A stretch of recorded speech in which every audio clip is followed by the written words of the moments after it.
are we here? Yeah, we're recording this video because a lot of you probably don't know about Care for Life. My name is Cindy Packard, and my husband and I are the founders of Care for Life. I'm a midwife, and in 1998, I had a friend who went to Africa, and she made me aware of the dire situation of maternal and infant mortality. She told me that 1 in 7 women die of a pregnancy-related complication, and 1 in 4 children under 5 die. And that just was unbelievable. I couldn't believe it.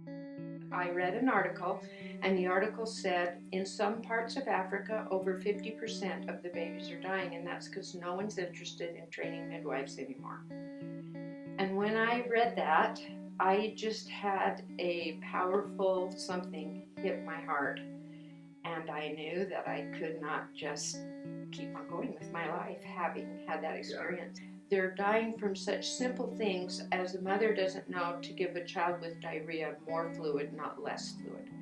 I decided that I would go. We decided to go to Mozambique because Mozambique had recently been through a big hurricane and the country was flooded and people were displaced. They were living in camps. A woman had actually had a baby in a tree because there was flooding all underneath. And I thought, well, I could go deliver babies in a displacement camp. Next morning we had a meeting with the Ministry of Health and all of his colleagues. And he said, I don't want you to deliver babies. I want you to train the traditional birth attendants in our country. And there was several thousand, and they all needed training. They were illiterate women. I'd been to Mexico, I'd been to other places that were poor, but I was not prepared for the poverty that I saw. The suffering that we saw was nothing like I could ever imagine. People were living without any shelter at all. People didn't have any food. All of their crops had been flooded. They were starving. Then there was also the effects of decades of colonization that left the Mozambican people without knowledge. Most of them couldn't even read or write when they left. There was a 10-year civil war on top of that. It was terrible, and they lost everything. People didn't have access to any kind of health care, any kind of schooling. People would tell us, they left us with nothing. When the Portuguese pulled out, we had nothing. There was only just a few people who even could read and write by then left in the country when they left. The devastation was so bad. And so everywhere we went, people were just asking us for things. Please, can we have some food? Can we have some clothing? Can we have medical treatment? Can you build us a school? Can you build us a health clinic? It was completely overwhelming. And I don't know who they thought I was. I was just there with these kids. And I'm like, I'm really just one person. I was just overwhelmed. I cried every night. I was just like, why did I come? And I felt that I should be there, but I didn't know why. And then one day I asked this older man who was just kind of sitting off to the side and hadn't really talked to us much. And I said to him, I'm just one woman. I can't do all these things. I said, if you could boil it down to one thing that you need, most of all, what would that be? And he sat there for a minute and he thought, and then he said, we need knowledge. And that was a turning point for me. I thought, okay, that is the best way to help, the best bang for the buck, And I knew that I had to do something. I came home from that trip and I got my husband and we just started to do some research to think how would be the best way to help. And we thought maybe we could just join up with an effort. There's a lot of people doing good in the world and we could do that. But what we found was there was billions of dollars being dumped into Africa, basically. Good, well-meaning people who wanted to help, but they were just giving things to the people. And what that basically did was cause this culture of dependency. And they just expected that they would get things because that's the way it had been done. And we decided early on, we don't want to do that. We want to help people become self-reliant where they don't need to wait for someone to come and give them something. In Mozambique, it was extreme poor everywhere, and you couldn't just go do a water project or you couldn't just do a malaria project. And we realized it had to be a holistic, comprehensive kind of help that they needed, and no one was doing that. And I remember reading a book, and it just said, go to the people, live with them, love them, learn from them, work with them. Start with what they have, build on what they know, and in the end, the people will rejoice and say, we have done it ourselves. We started to learn about the orphan situation in Africa. And if you go to Africa, you're going to be touched by the orphans. And at the time, there was 12 million orphans in sub-Saharan Africa. But the projections were just in maybe something like 5 years, that number was going to grow to 50 million orphans. And so it was like, you couldn't build enough orphanages to help those children. You couldn't provide enough diapers or whatever it was. And we thought, we need to do this differently. We have to get in front of this flood. And what we found out that was astonishing, the majority of children in the orphanages have a family. They just couldn't take care of their children anymore. Because of HIV, the parents had died. There was a whole missing generation. Grandparents were overwhelmed trying to take care of grandchildren. And so they came to the orphanage so they could get some kind of schooling and some kind of food. And so we decided to go back to the village, to the family of origin, and prevent families falling apart. And that was the beginning of the Family Preservation Program. A lot of humanitarian aid programs just work with a woman, but when that happens, you usually see the dominoes fall later in the dissolution of that family. You know, there'll be increased abuse by a husband. Bringing the father in, helping him develop a way to take care of his family, to have an income, to have a way to make money, and they work together. Families work together in their gardens, they work together in their businesses, and it's one of the things that the Care for Life program does, is it helps people be able to help each other. Because if you only have this much, you can't look around and think, how can I help my neighbor? Because I only have this much to feed my child.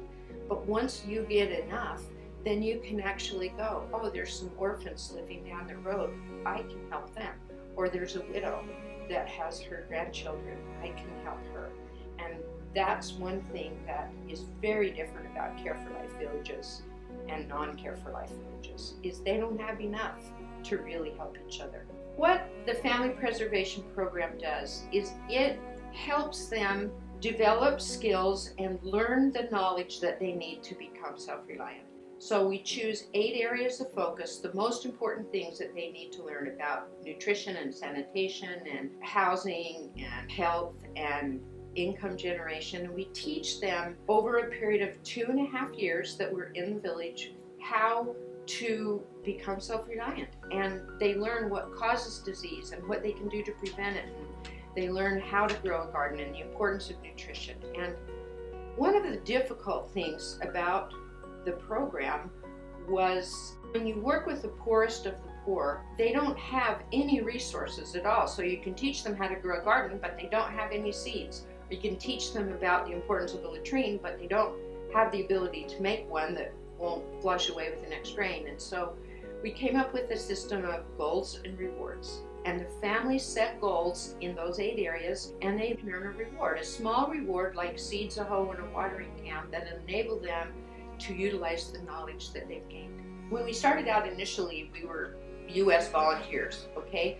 But we quickly learned that it's the local people that understand the problems and the local people that know the solutions. And so we do not go into the villages and do the teaching. It's the local Mozambicans, and we went from volunteers initially to having a staff of 35 or so that are field officers that go out and work in the villages, and they work with the people. Often they have to speak the native dialect, and they teach them that. So what happens is they teach initially the knowledge they need, but then gradually they transition to having people in the village become the teachers and the leaders of those 8 areas. And we gradually diminish in importance until we can leave, and they don't need us anymore. So talk about the transformation You start with a village, and 2.5 years later, what difference do you see? Well, you don't have to wait 2.5 years. You see a transformation within months.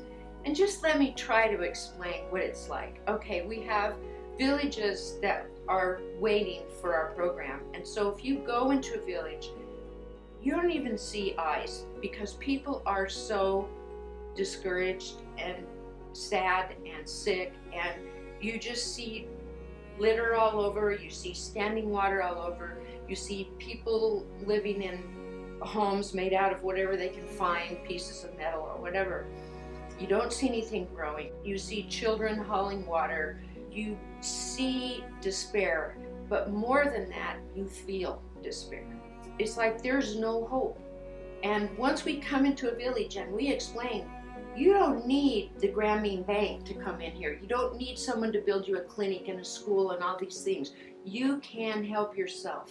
You can learn the basics of how to be healthy, and you can become literate, and you can do all these things with a little bit of initiative, and they just change.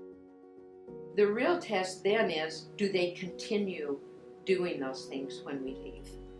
We continue to collect data on the villages that we've left, so up to 5 years later, and they just keep going up. They've learned to bring in electricity and roads. They've got businesses that are thriving because of the savings and loan organizations. They help each other. They don't need outside money. So we do track those villages that we leave, and it's fun to go back and see how well they're doing, and they are continuing without us being involved at all.